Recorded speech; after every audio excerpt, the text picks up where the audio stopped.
En manchette ce soir, allons-nous vers de nouvelles ruptures de services en santé dans la région? C'est ce que craint le syndicat interprofessionnel en soins de santé de l'Abitibi-Témiscamingue. On s'attend vraiment à des catastrophes cet été, des fermetures de services qui risquent de faire très mal à la population. Nouvelle frappe contre les stupéfiants à Notre-Dame-du-Nord et Rouyn-Noranda. Et la grille du Frêne sous surveillance au Témiscamingue.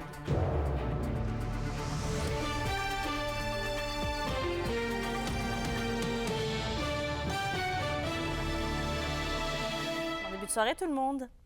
On vient d'apprendre un nouveau coup dur pour le Témiscamingue. Après l'usine de Béarn et du Témiscamingue, voilà que celle de Belle-Terre ferme pour une durée indéterminée.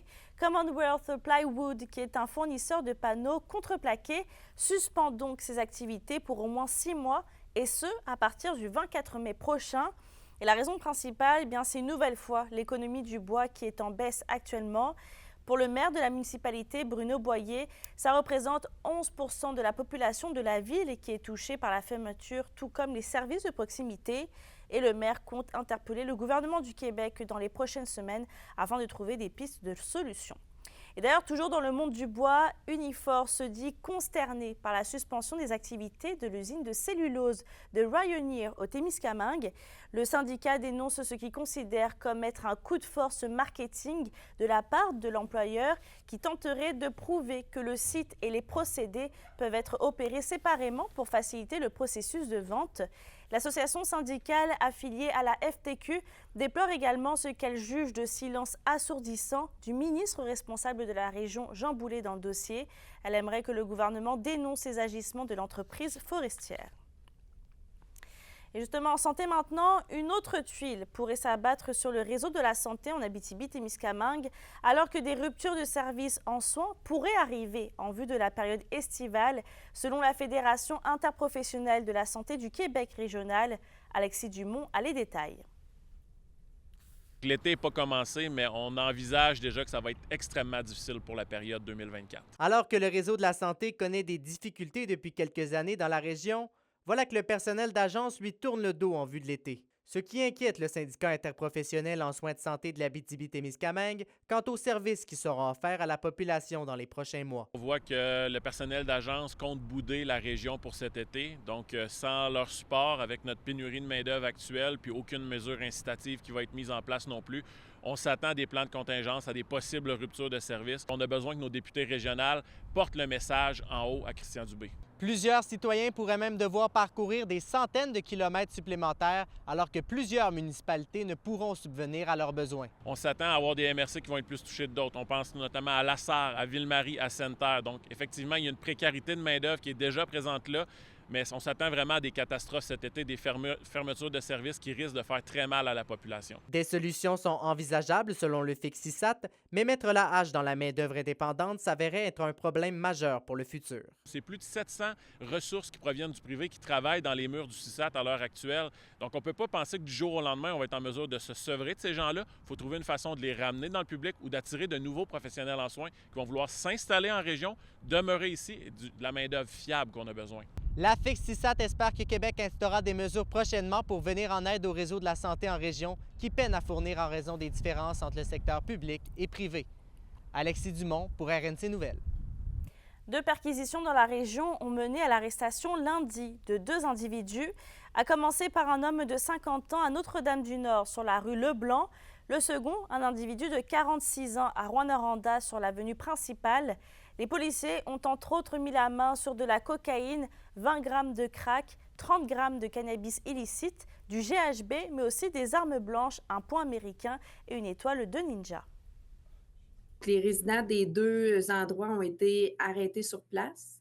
Le premier, Denis Godin, âgé de 50 ans, a comparu le 7 mai et a été gardé détenu. Le second, un homme âgé de 46 ans, a pour sa part été libéré après avoir été rencontré par les enquêteurs. Donc, il devrait revenir à la cour à une date ultérieure pour la suite des procédures. Puis, des accusations reliées aux stupéfiants et à la possession d'armes pourraient être portées contre lui. Le nouveau régime d'assurance dentaire fédérale, toujours en attente d'approbation à Ottawa, pourrait faire économiser près de 10 milliards de dollars aux Québécois. Et après d'intenses négociations pour ces travailleurs de la santé, c'est l'un des sujets abordés à Rouyn-Noranda par la présidente de la FTQ, Magali Picard, en tournée cette semaine auprès des membres de ces syndicats affiliés. Yvon Moreau l'a rencontrée aujourd'hui. Madame Picard, après un hiver où la santé prédominait au niveau de négociations, là, on parle davantage de construction ce printemps, je pense. Absolument, on est dedans. Le ministre Boulay, avec son projet de loi 51, là, amène une grande réforme. On est inquiet à la FTQ. D'ailleurs, la FTQ Construction a été rencontrer le ministre à plusieurs reprises. Ce que Jean Boulay nous dit, c'est que son projet de loi est perfectible, il fera des amendements, donc on attend ça. On comprend là, qu'il y a des besoins extraordinaires, mais ce qu'on dit au gouvernement de la CAQ, c'est on comprend qu'il y a des mesures extraordinaires qui doivent être prises dans une période comme celle-là, mais pas au détriment de la santé et sécurité, pas au détriment non plus de la qualité de ce qu'on fait en construction au Québec. Justement, la construction, elle est importante et beaucoup de gens pensent qu'il devrait y en avoir davantage parce qu'on a une crise du logement, parce que vous l'avez vu, vous en avez entendu parler ici à Rouyn-Noranda, le nombre de sans-abri est en croissance. Ça vous préoccupe, ça? Ça nous préoccupe et moi, ça me sidère. Je vais être honnête avec vous. Lorsqu'on me disait, Gilles Chapado, notre représentant de la FTQ en région, nous disait il y a de l'itinérance en Abitibi, j'avais de la misère à y croire, mais là, je l'ai constaté. Contente de vous dire que le Fonds de solidarité avec le gouvernement du Québec a décidé d'investir 100 millions par année en construction de logements abordables et la région sera absolument sur la liste des priorités pour le Fonds et la FTQ. Maintenant, il y a quelque chose en santé qui nous intéresse, c'est une assurance dentaire universelle, mais menée par le fédéral. Mais pour vous, c'est intéressant parce que c'est beaucoup d'économies là, pour les gens de notre province. Moi, je vous dirais que l'assurance médicaments universelle et l'assurance dentaire, c'est extrêmement important. Important pour la FTQ, puis ça surprend des gens en disant « Oui, mais vous, vos membres, la majorité ont des assurances collectives. Pourquoi que les assurances, ça les préoccupe? » Pour plusieurs raisons. Parce que ces assurances-là coûtent une fortune aux travailleuses-travailleurs. Pas tous les médicaments qui sont couverts non plus. Alors, on se retrouve avec des travailleurs syndiqués, bien sûr, une grande partie de la population qui ne l'est pas, qui doit faire des choix. On dit qu'au Québec, il y a une personne sur 10 qui n'est pas capable de se payer sa médication. C'est beaucoup de monde, ça. Et arrêtons de dire qu'au Québec, on en a une assurance médicaments. Ce n'est pas une assurance médicaments universelle, elle n'est pas abordable et c'est pas de ça dont on a besoin actuellement. Et c'est des économies de plusieurs milliards, absolument. Absolument. Si les chiffres ont été faits. L'IRIS a déjà fait une étude là-dessus. Si le Québec acceptait d'être partenaire dans un projet national, on sauverait des milliards de dollars au Québec. Puis ces milliards-là, bien, on en a besoin. Hein. Pas besoin de vous dire que ce soit en santé, au niveau de nos établissements, nos routes. Il y a plusieurs départements qui lèveraient la main pour dire qu'on a besoin davantage de financement. L'Agence canadienne d'inspection des aliments élargit sa zone de surveillance sur la présence de la grille du frêne au Témiscamingue ce printemps. Anthony Dallaire a fouillé les impacts chez nous de cet insecte ravageur tout droit venu d'Asie.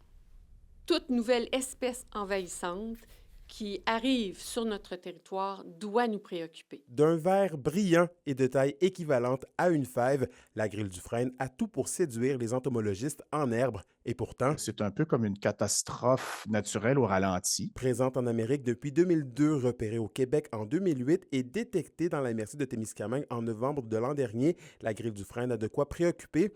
Une fois repérée sur un territoire, c'est près de 99 % de la population de frêne qui est vouée à disparaître. La mesure de protection pour le Témiscamingue, on ne peut plus transporter du bois de chauffage ou des résidus de bois de frêne issus des forêts témiscamiennes vers d'autres régions du Québec sans avoir au préalable obtenu les permis nécessaires pour le faire. On rappelle également qu'il y a des amendes importantes si les gens ne respectent pas cette contrainte-là. Montréal et Toronto sont deux grandes villes du Sud qui ont fait les frais des ravages de l'insecte, les obligeant à raser d'importantes quantités de frênes dans les dernières années.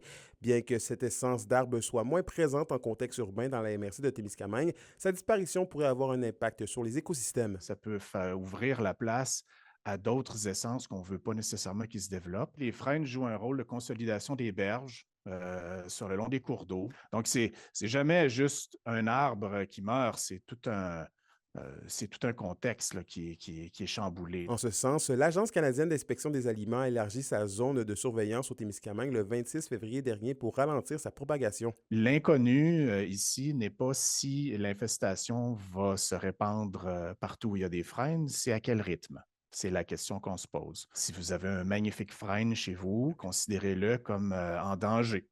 Et puis, vous devez prendre une décision, à savoir si vous avez l'intention de le protéger ou si vous avez plutôt l'intention de le remplacer. Le ministère de la Forêt nous indique qu'il n'y a pas de traitement de masse pour éliminer la grille du frêne. Seuls les traitements coûteux et individuels de chaque arbre peuvent faire une différence. Ce qu'on va voir quand la grille du frêne va arriver dans les frênes, c'est un éclaircissement de la cime.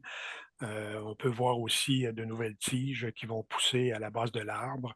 Et puis, on va voir aussi beaucoup d'attaques par des pics-bois. La MRC préconise donc la prévention et des communications claires. C'est inscrit à l'ordre du jour du 22. Ça va faire partie d'articles dans notre infolettre et on va fournir aux municipalités de l'information à rendre disponible à la population. Anthony Dallaire, RNC Nouvelles, Ville-Marie. Alors que le 1er juillet approche à grands pas, le Barreau du Québec annonce avoir ajouté 500 créneaux horaires à sa clinique juridique pour des consultations gratuites en droit du logement. L'objectif est d'aider les citoyens frappés de plein fouet par la crise du logement. Et d'ici la mi-juillet, les citoyens ayant besoin de conseils juridiques peuvent prendre rendez-vous sur le site web en personne ou virtuellement.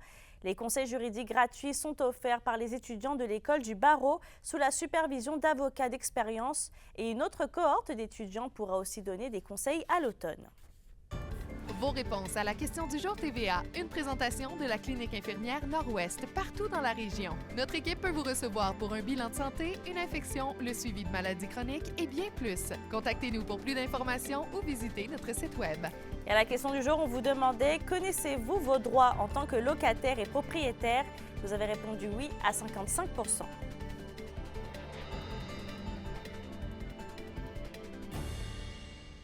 En éducation maintenant, le directeur général du Cégep de l'Abitibi-Témiscamingue, Sylvain Blais, annonce son départ à la retraite en décembre prochain. Il est en service pour l'établissement depuis maintenant près de 34 ans. Il a occupé plusieurs postes comme enseignant, coordonnateur du service de l'informatique, registraire, directeur des études, en plus d'avoir été directeur général pendant 11 ans. Et selon l'organisation, il aura marqué l'histoire du Cégep par sa vision, son dévouement et son leadership.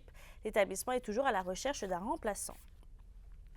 Sur un autre sujet, une collecte de sang est prévue à l'hôtel Forestel lundi, le 3 juin, de 11h à 18h dans la salle des congrès. L'objectif est d'accueillir environ 325 donneurs. Emma Québec invite toute personne qui souhaite faire un don à prendre rendez-vous sur leur site avant de se présenter en collecte. Il est aussi possible de se renseigner au niveau des critères de qualification.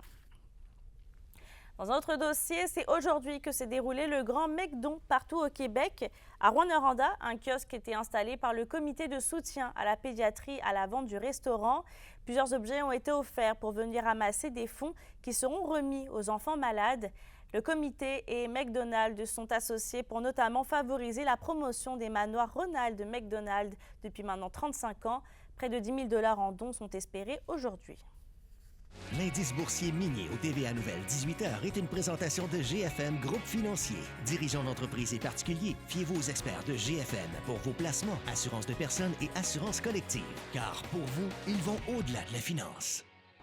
Ici Camille Dallaire, restez à l'affût. Bientôt, on vous dévoile la programmation du Festival d'humour émergent en Abitibi-Témiscamingue.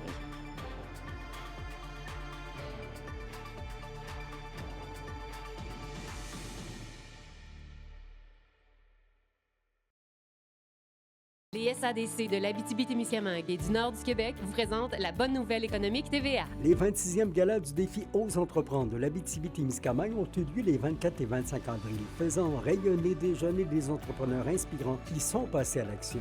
Avec des bourses totalisant près de 30 000 $, 24 lauréats ont été récompensés. Le défi Ose entreprendre est un grand mouvement québécois qui fait rayonner annuellement les initiatives entrepreneuriales. Les SADC, partenaires de l'économie de la région.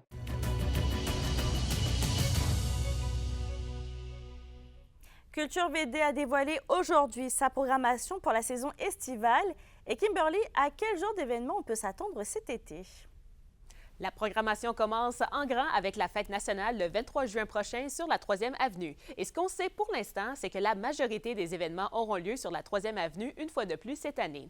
Au Parc Lévesque, on propose d'aller admirer une vingtaine de sculptures architecturales ayant pour thème des arbres et des nuages. Mais il y a aussi de l'action dans d'autres secteurs, dont la roulotte bibliothèque l'Aéroparc, qui sera de retour dans différents espaces verts. Le Shack festif, une scène mobile sur remorque, va aussi faire son retour à Val-Senneville et à Vassan en juillet pour présenter des spectacles. Le parc Albert-Dumais est un autre endroit qui sera très actif cet été puisque un nouveau concept sera présenté. On a vraiment travaillé dans l'esprit de créer un rassemblement au centre-ville très régulier. Donc, dans cette optique-là, on a décidé de lancer les Jeudis qui mouillent pas. Les Jeudis qui mouillent pas, ça le dit. Donc, ça se passe tous les jeudis du 4 juillet au 8 août, s'ils mouillent pas. Ça se trouve être des 5 à 7 festifs, musicaux, avec des groupes, des DJ. Vraiment, là, une ambiance super conviviale qui aide au rassemblement. Donc, on va pouvoir prendre une bouchée, on va pouvoir boire un verre avec notre toute nouvelle remorque de service. Bref, c'est vraiment une super belle initiative là, qui permet des rassemblements réguliers là, au centre-ville. Et en même temps que le dévoilement de la programmation, l'organisation a aussi décidé d'opter pour une nouvelle image de marque, c'est-à-dire un C comme logo avec des formes harmonieuses à l'intérieur. Les couleurs sont inspirées des armoiries officielles de la ville de Val-d'Or, soit le rouge, le vert et le jaune. Le tout a été développé par l'agence secrète et le but est vraiment de permettre à la population valdorienne de reconnaître facilement les initiatives proposées par le service culturel de la ville de Val-d'Or. D'ailleurs, le site de Culture VD a déjà fait des mises à jour avec la nouvelle image de marque. On n'avait jamais vraiment eu d'image à part le logo de la ville. Et on a eu une petite période avec un petit logo qui était plutôt associé à la refonte d'un site web qu'on a fait il y a quelques années.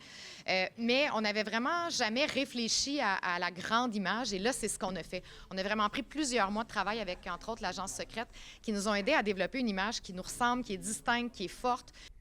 D'ailleurs, pour la fête nationale, un autre dévoilement sera fait dans les prochaines semaines pour préciser les activités qui vont se dérouler pendant la journée et la soirée. Les détails de la programmation au complet est aussi disponible sur le site de Culture VD. Merci Kimberly.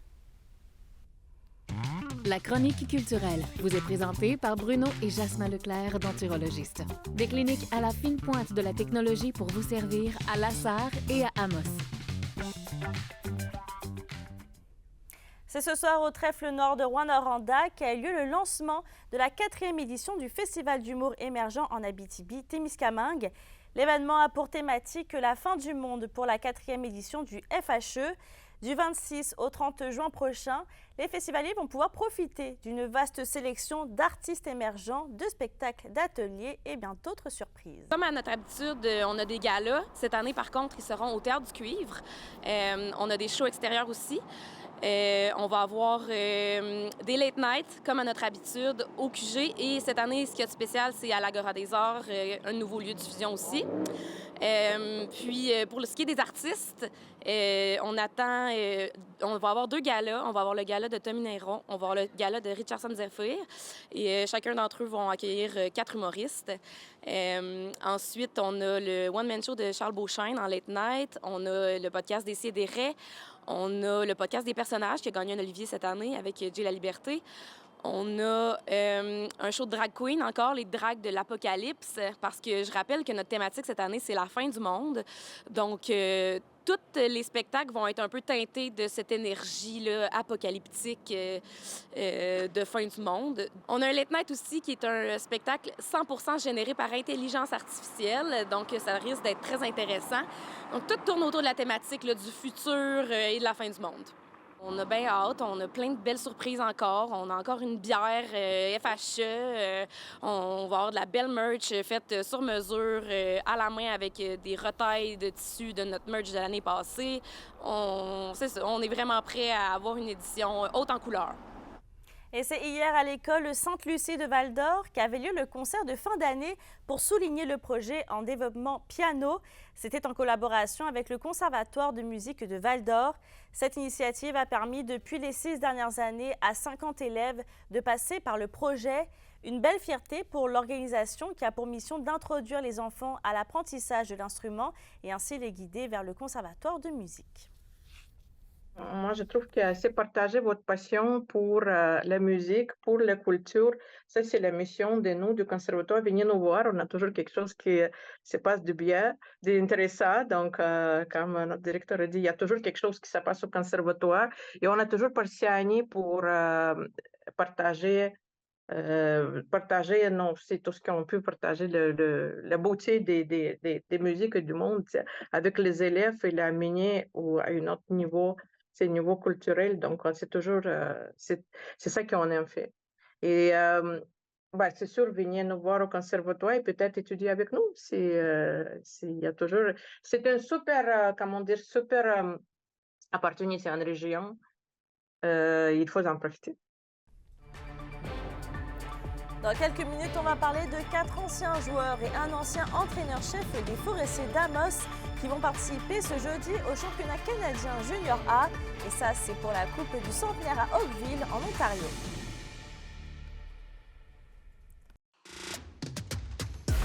Les sports vous sont présentés par Thibaut GM, votre concessionnaire de confiance à Rouyn-Noranda, là où qualité et choix se rencontrent.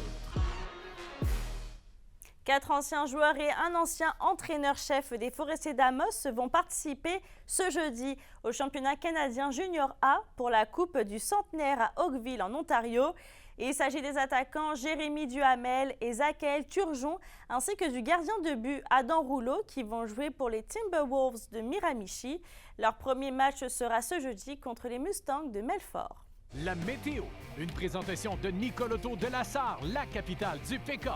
Vous y trouverez toujours le meilleur choix, toujours le meilleur prix. À la météo, Stéphanie, c'est une soirée sous les nuages que nous réserve Dame Nature. Oui, mais on a quand même de la belle température qui s'amène pour le restant de la semaine. On a même les terrasses qui sont ouvertes. Regardez-moi ça derrière moi. Il y a plein de beau monde. On adore ça. En ce qui a trait ce soir et cette nuit, on a quand même un minimum de 6 degrés au nord, minimum de 5 degrés pour le sud. Demain, pour l'ensemble des secteurs, on a quand même alternance de soleil et de nuages, maximum de 15 degrés pour l'Abitibi, maximum de 14 degrés pour le Témiscamingue et un petit aperçu maintenant pour vendredi. Plein soleil au nord avec un max de 16 degrés, alternance de soleil et de nuages pour le Témiscamingue avec un maximum de 16 également. Profitez bien du beau gros soleil qui nous attend. Oui, ça c'est sûr. Merci Stéphanie. Et je termine avec la ville de Rouyn-Noranda qui va effectuer des travaux sur la rue Perrault-Est la semaine prochaine. Ce sera donc du lundi 13 mai à 7h au mercredi 15 mai à 17h. Pour ce, je vous souhaite de passer une excellente fin de soirée et on se retrouve demain.